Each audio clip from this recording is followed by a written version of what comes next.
ममता, अगर हमारे गांव में इतने बड़े जमींदार न होते तो मुझे भी नौकरी करने के लिए शहर जाना पड़ता। बात तो आपने सही की, लेकिन आपकी कामयाबी में हमारी बेटी का भी बहुत बड़ा हाथ है। जब से मधु पैदा हुई है तब से सब कुछ अच्छा हो रहा है।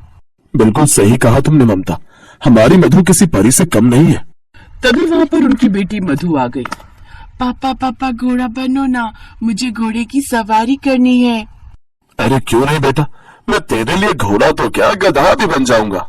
ऐसे ही दिन बीतते गए और कुछ ही महीनों बाद ममता एक बार फिर से गर्भवती हो गई। ममता, लगता है ऊपर वाला हमसे बहुत खुश है, हमारी जिंदगी में एक और परी आने वाली है। तभी हम देखते हैं कि स्वर्ग में दो परियां आपस में बात कर रही थी। बहन, रमेश के परिवार में एक परी और आने वाली है। ये बात तो पूरी तरह से सच है, लेकिन क्या ये लोग उस परी को पहचान पाएंगे? ये रमेश के परिवार के लिए परीक्षा है। बिल्कुल सही कहा बहन। अब देखते हैं ये अपने होने वाली बेटी को पहचान भी पाते हैं या नहीं। ऐसे ही 9 महीने बीत गए। एक दिन अचानक ममता के पेट में बहुत जोर से दर्द होने लगा। मधु के पापा, मेरे पेट में बहुत दर्द हो रहा है। तभी रमेश भागकर ममता के पास आया। पापा, मम्मी का पेट इतना फूला हुआ क्यों है? लगता है इन्होंने कुछ ज्यादा ही खा लिया है।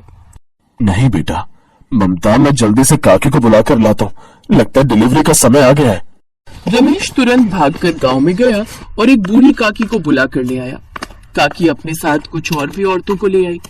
रमेश बेटा, मधु बेटी को लेकर बाहर जा, हम थोड़ी देर बाद तुझे खुशखबरी देने आते हैं। मधु बेटा, चलो हम लोग बाहर खेलने चलते हैं। रमेश अपनी बेटी को लेकर घर के बाहर चला गया।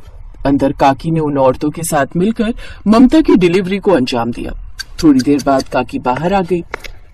रमेश बेटा, तू एक और बेटी का बाप बन चुका है, मुबारक हो। वो औरतें वहां से चली गई। रमेश अपनी बेटी को लेकर बहुत खुशी खुशी घर के अंदर पहुंचा, लेकिन अपनी नवजात बेटी को देखकर उसका मुंह बन गया, क्योंकि उसका रंग बहुत काला था। ये क्या हुआ ममता, तुम्हारा रंग भी गोरा, मेरा रंग भी गोरा, मधु बेटे का भी रंग गोरा, पर ये काली कैसे पैदा हो गई? मधु के पापा, काले गोरे से क्या होता है? जो भगवान की मर्जी होती है वही होता है ना। काली तो रात भी होती है, लेकिन रात से हम लोग नफरत थोड़ी करने लगते हैं। ममता, मैं तुझे बहुत सीधी सादी औरत समझता था, पता नहीं ये किसका पाप है। मैं ऐसे अपनी बेटी नहीं मानता, मेरी सिर्फ एक बेटी है मधु। रमेश का ये रवैया देखकर ममता को बहुत दुख हुआ। खैर, माँ तो आखिर माँ होती है। वो अपनी काली वाली बेटी को भी उतना ही प्यार करती थी जितना मधु को, लेकिन उसके पिता और मधु दोनों ही उससे बहुत चिढ़ते थे। ममता ने अपनी बेटी का नाम सुंदरी रख दिया। धीरे धीरे दोनों जवान हो गई। माँ ने तेरा नाम सुंदरी इसलिए रखा है क्योंकि तू असल में सुंदर है नहीं। मुझे तो तुझे अपनी बहन कहते हुए भी शर्म आती है। दीदी, आप मेरी सगी बहन होकर मुझसे इस तरह बात करती हो। मैं भी सुंदर हूँ, बस मेरा रंग ही तो काला है। काले रंग वाले कब से सुंदर होने लगे हो? तू सुबह सुबह मेरे सामने मत आया कर, मेरा सारा दिन खराब हो जाता है। खैर, मैं कॉलेज जा रही हूँ। मधु और सुंदरी दोनों अलग अलग कॉलेज में पढ़ती थी, क्योंकि मधु नहीं चाहती थी कि उसकी काली बहन के बारे में उसकी सहेलियों और दोस्तों को पता चले। इसीलिए उसके पिता ने सुंदरी का एडमिशन दूसरे कॉलेज में और मधु का एडमिशन दूसरे कॉलेज में करा दिया। रात में रमेश अपनी बेटी मधु के लिए बहुत सुंदर सुंदर ड्रेस लेकर आया। मधु, देखो तुम्हारे पापा तुम्हारे लिए क्या लेकर आए हैं। अरे वाह पापा, कितनी सुंदर सुंदर ड्रेस है। तभी वहाँ पर सुंदरी और उसकी माँ भी आ गई। अरे वाह दीदी, ये कपड़े आप पर बहुत अच्छे लगेंगे, एक बार पहनकर दिखाइए ना। देख, ज्यादा चापलूसी करने की जरूरत नहीं है, मैं तेरे लिए कपड़े लेकर नहीं आया हूँ, अपनी बेटी के लिए लेकर आया हूँ। पापा, मैंने आज तक आपसे कभी कुछ मांगा ही नहीं। मैंने कब कहा कि ये मेरे कपड़े हैं? मैं तो अपनी बहन की खुशियों को देखकर ही खुश हो जाती हूँ। मैंने तुझे कितनी बार मना किया कि मुझे पापा मत बोला कर, पता नहीं किसकी औलाद है तू, इतना काला खून मेरा तो नहीं हो सकता। देखिए, बार बार आप मुझ पर इल्जाम लगाना बंद कीजिए। मेरे चरित्र पर उंगली उठाने से पहले कम से कम एक बार अपने दिल से भी तो पूछ कर देख लीजिए कि क्या मैं कभी ऐसा कर सकती हूँ। अगर तूने ऐसा कुछ नहीं किया तो इतनी काली लड़की तेरी कोख में आ कैसे गई? ऊपर वाले का शुक्रिया अदा कर कि मैं तुम दोनों को इस घर में रहने दे रहा हूँ, वरना कब का निकाल कर बाहर फेंक चुका होता। खैर, ये तो रोज का काम था। ऐसे ही दिन बीत रहे थे। फिर एक दिन सुंदरी अकेले ही पास के गार्डन में कहीं घूम रही थी।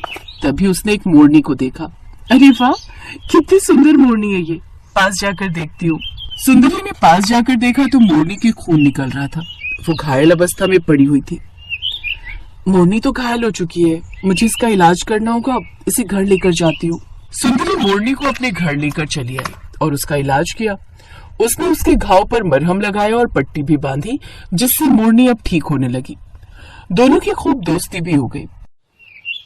एक दिन मोरनी ने सुंदरी से कहा, सुंदरी, तुम ऊपर से तो खुश रहती हो, लेकिन तुम्हारे अंदर मुझसे भी गहरे जख्म है। तुम मेरी दोस्त हो, मुझे बता सकती हो। अब तुम्हें क्या बताऊं, मेरा रंग काला होने की वजह से कोई भी मुझसे दोस्ती नहीं करना चाहता। यहाँ तक कि मेरे पिता मुझे अपनी बेटी भी नहीं मानते। मेरी खुद की बहन मुझसे नफरत करती है। सुंदरी, तुमने मेरे घाव को ठीक करके मेरी जिंदगी बचाई थी, तो मेरा भी फर्ज बनता है कि मैं तुम्हारे घाव को भर दूं। तुम मेरे घाव को नहीं भर सकती, क्योंकि मेरे घाव बहुत गहरे हैं। तभी वो मोरनी देखते ही देखते एक परी बन गई। सुंदरी ये देखकर हैरान हो गई। मैं एक परी हूँ। मैं तुम्हें एक जादुई मेकअप किट देती हूँ, जिसे लगाकर तुम इस दुनिया की सबसे खूबसूरत लड़की बन जाओगी, बिल्कुल परी जैसी। लेकिन एक बात याद रखना, अमावस्या की काली रात घर के बाहर मत निकलना, वरना फिर से तुम्हारा रंग काला हो जाएगा। इतना कहकर वो परी गायब हो गई।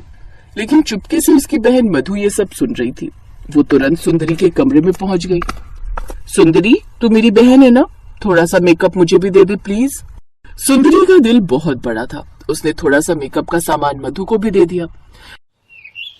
अगले दिन सुंदरी बिल्कुल परी जैसी बन गई। वो चांद की तरह चमकने लगी, जिसे देखकर उसकी माँ ममता और पिता रमेश हैरान रह गए।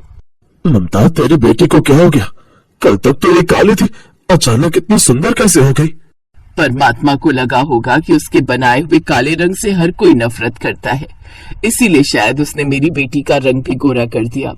और उस जादुई मेकअप से मधु और भी सुंदर हो गई। अब उन दोनों के माँ बाप उन दोनों को खूब प्यार करते। फिर एक दिन अमावस्या वाली रात अचानक रमेश को मिर्गी का दौरा पड़ने लगा। उसकी सांसें भी फूलने लगी। मधु बेटा, मैंने तुझे कार चलाना सिखाया है ना, जल्दी से मुझे अस्पताल ले चल। ऐसा लग रहा है मुझे हार्ट अटैक आ जाएगा, मेरी हालत बहुत खराब हो रही है। मधु, जल्दी से गाड़ी निकाल, मैं इन्हें लेकर बाहर आती हूँ। आज अमावस्या है, अगर आज मैं घर से बाहर निकली तो मैं काली हो जाऊंगी। मैं बाहर नहीं जा सकती पिताजी। कोई बात नहीं, मेरी माँ ने मुझे भी कार चलाना सिखाया है, मैं पिताजी को अस्पताल लेकर चलूंगी। चलो माँ। सुंदरी ने कार स्टार्ट की और अपने पिता को लेकर अस्पताल पहुंच गई। डॉक्टर ने उसका इलाज किया। सुबह तक वो पूरी तरह ठीक हो गया, लेकिन जब सुबह उसकी नींद खुली तब उसने देखा कि सुंदरी एक बार फिर से काली हो चुकी थी। उसकी माँ भी वहां पर खड़ी थी। ये तुम्हें क्या हो गया? कल तक तो तुम बिल्कुल गोरी हो गई थी, फिर से काली कैसे हो गई? सुंदरी ने परी वाली सारी बात अपने पिता को बता दी। अब रमेश की आंखों में पश्चाताप के आंसू थे। इसका मतलब सिर्फ काली हो जाने के डर से मधु मुझे अस्पताल तक लेकर नहीं आई। तभी वहां पर परी प्रकट हो गई। वो परी मैं ही हूँ। रमेश और ममता, परमात्मा ने जानबूझकर आपकी दूसरी संतान काली पैदा की थी, क्योंकि वो जानना चाहते थे कि आप लोग ऊपर ऊपर से ही अच्छे हो या दिल से भी अच्छे हो। लेकिन रमेश, तुम दिल से अच्छे नहीं थे। तुम्हारे अंदर काले और गोरे के बीच का भेदभाव पता नहीं किसने डाल दिया था। तुमने अपनी ही पत्नी पर शक किया, खुद की बेटी को बेटी मानने से इनकार कर दिया। आज से सुंदरी बिल्कुल गोरी हो जाएगी, वहीं मधु और तुम अपना पूरा जीवन काले रंग के साथ बिताओगे। अब रमेश और मधु काले हो गए। तब उन्हें अपनी गलती का एहसास हुआ, लेकिन अब सभी लोग खुशी खुशी रहने लगे।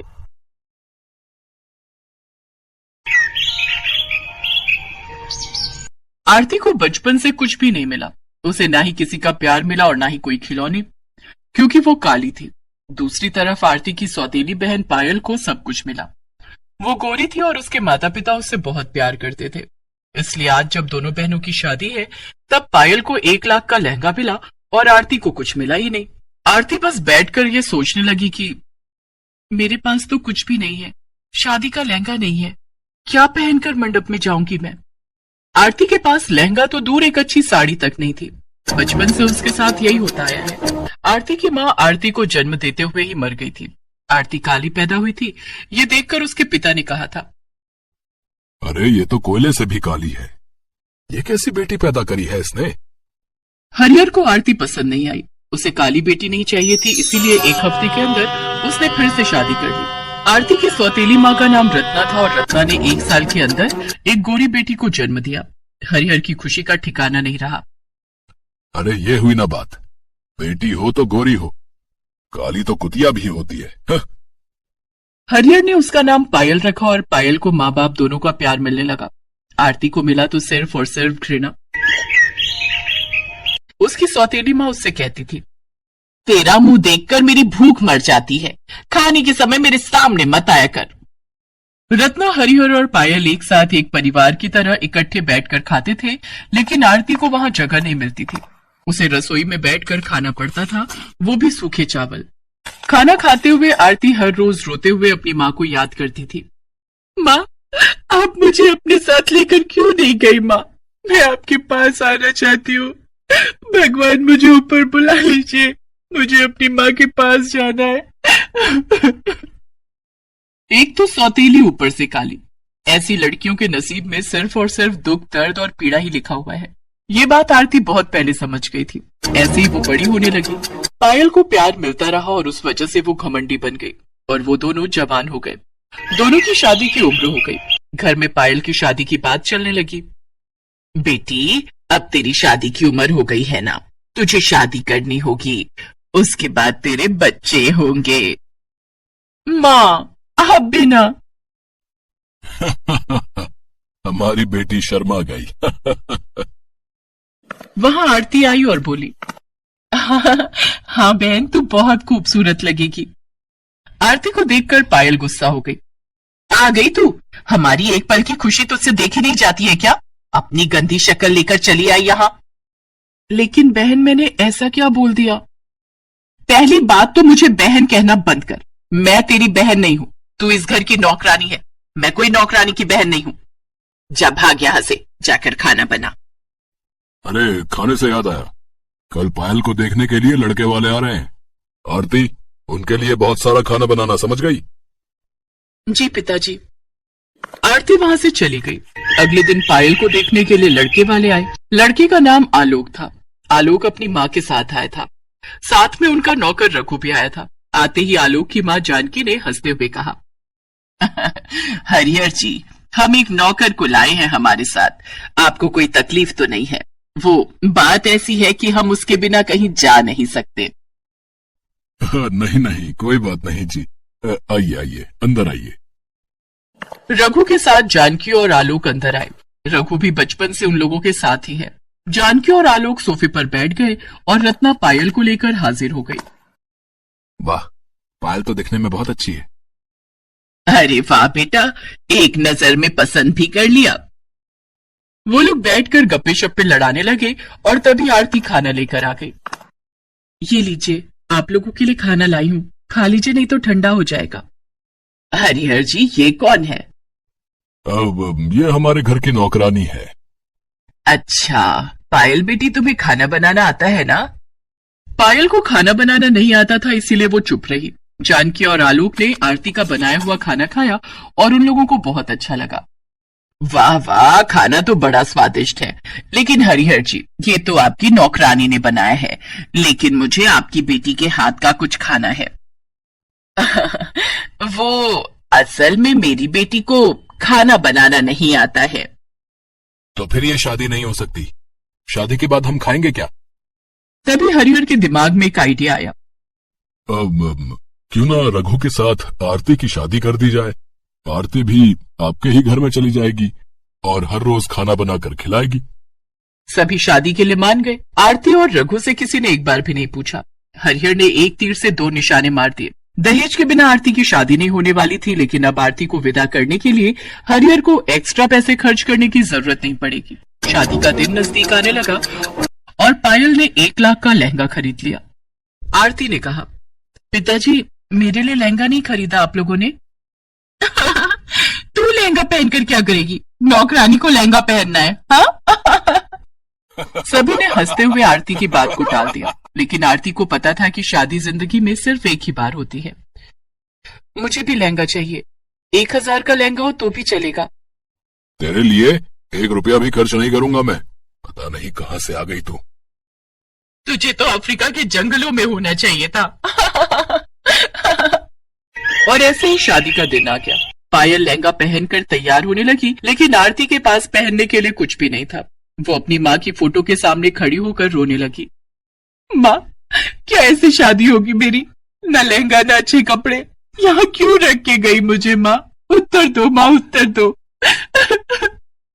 तभी अचानक से आरती को उसकी माँ की आवाज सुनाई दी, जैसे कि आकाशवाणी हो रही हो। बेटी, मैं तेरी माँ हूँ, तेरे बारे में तो मुझे सोचना ही पड़ेगा। बिस्तर के नीचे एक ट्रंक है, उसके अंदर मेरी शादी का लहंगा है, उसे निकाल कर पहन ले। माँ, माँ कहाँ हो आप? तेरे दिल में हूँ बेटी, अब जल्दी से लहंगा पहन ले। आरती ने बिस्तर के नीचे से ट्रंक निकाला और उसमें से लहंगा निकालकर पहन लिया, और पहनते ही एक चमत्कार हो गया। आरती काली से गोरी हो गई। वो इतनी सुंदर हो गई कि खुद को आईने में देखकर उसके खुद के होश उड़ गए। क्या मैं इतनी सुंदर हूँ? लेकिन कैसे? ये माँ का प्यार है बेटी। अब जा, शादी के मंडप में जा। शादी के मंडप में आलोक खड़ा हुआ था, पास में ही रघु भी खड़ा हुआ था। पायल मंडप में पहुंची और उसके बाद आरती वहां पहुंच गई। आरती को देखकर सबके होश उड़ गए। क्या आरती गोरी कैसे हो गई? क्या ये नौकरानी इतनी सुंदर कैसे हो गई? ये तो पायल से भी सुंदर हो गई है। आरती ने रघु का हाथ पकड़ा और अचानक से रघु भी लंबा और गोरे मर्द में बदल गया। उसने कहा, मालिक, पता नहीं मुझे क्या हो गया है, लेकिन मैं आपसे आपके घर में काम नहीं कर सकता। रघु और आरती वहां से भाग गए। उन दोनों ने कहीं और जाकर मंदिर में शादी कर ली। यहाँ जानकी और आलोक को जब पता चला कि आरती हरिहर की नौकरानी नहीं बेटी है, तब उन्होंने शादी से इनकार कर दिया। पायल अंदर से टूट गई। अपनी माँ के आशीर्वाद से आरती ने रघु के साथ बहुत दूर जाकर घर बसाया और वो दोनों लहंगा बनाकर बेचने लगे। इस तरह वो दोनों एक खुशहाल जिंदगी बिताने लगे और यहाँ पायल से किसी ने शादी नहीं की। वो 1 लाख का लहंगा लेकर पूरा जीवन कुंवारी ही रह गई।